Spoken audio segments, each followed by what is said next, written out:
নমস্কার বন্ধুরা, আশা করি আপনারাও ভালো আছেন। আমিও ভালো আছি। তো আমি একটা নতুন রেসিপি নিয়ে এসেছি। রেসিপিটার নাম হলো দই পটল। আর আজকে সোমবার, নিরামিষের দিন, একদম নিরামিষ রান্না এটা। আপনারা নিরামিষের দিন বানিয়ে খেতে পারবেন, সেজন্য আমি বানাচ্ছি, আপনারা দেখুন। পটলগুলো আমি এইরকমভাবে কেটে নিয়েছি আর মাঝে দিয়ে অল্প অল্প কেটে দিয়েছি। এখন আমি লবণ হলুদ দেবো।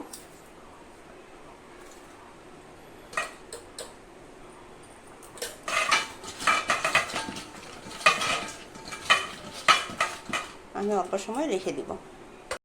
তো পটলগুলো ভাজার জন্য কড়াইতে সাদা তেল দিয়ে দিব। তেলটা গরম হয়ে গেছে, আমি পটলগুলো দিয়ে দিব।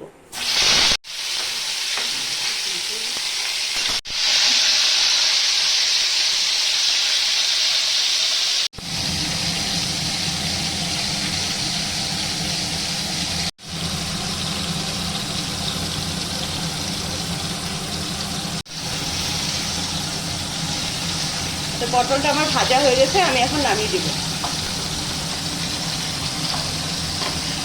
তো কড়াইটা আমি আরেকটু তেল দিয়ে দিব। ফোড়নে তেজপাতা, গোটা জিরা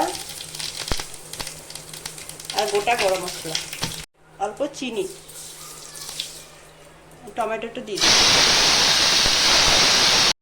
স্বাদ মতন লবণ, পরিমাণ মতন হলুদ, জিরা গুঁড়া, শুকনো লঙ্কার গুঁড়া, কাশ্মীরি লঙ্কার গুঁড়া, অল্প জল।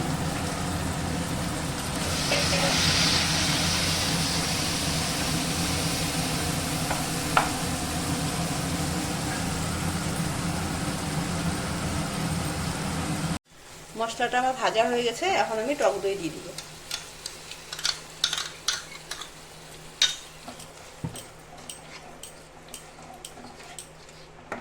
গ্যাসটা একদম কম করে নিয়েছি, যাতে দইটা ফেটে যায়, তো এর জন্য কম করে নিয়েছি।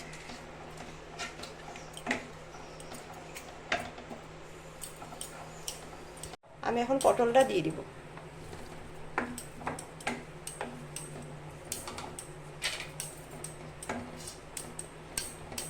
আমি 5 মিনিট ঢেকে দেব। আমি যে কাজু আর হলো পোস্ত আর হলো মগজ বেটে নেব।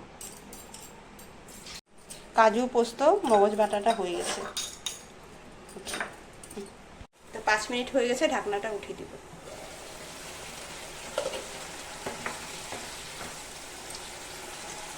কাজু পোস্ত মগজ বাটাটা দিয়ে দিব।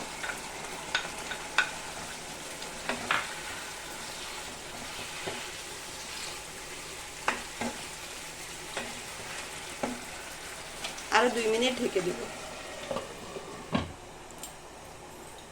2 মিনিট হয়ে গেছে, ঢাকনা উঠিয়ে দিব।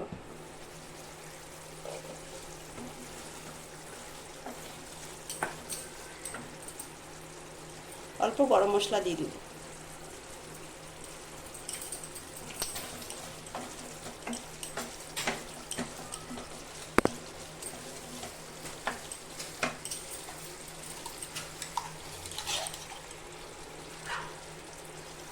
অল্প ঘি দিয়ে দিব।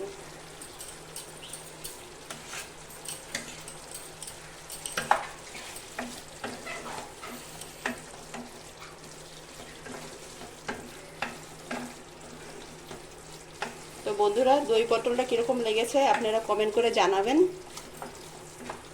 আর নিরামিষের দিন আপনারা এরকমভাবে রান্না করে খাবেন, খুব সুন্দর লাগে খেতে।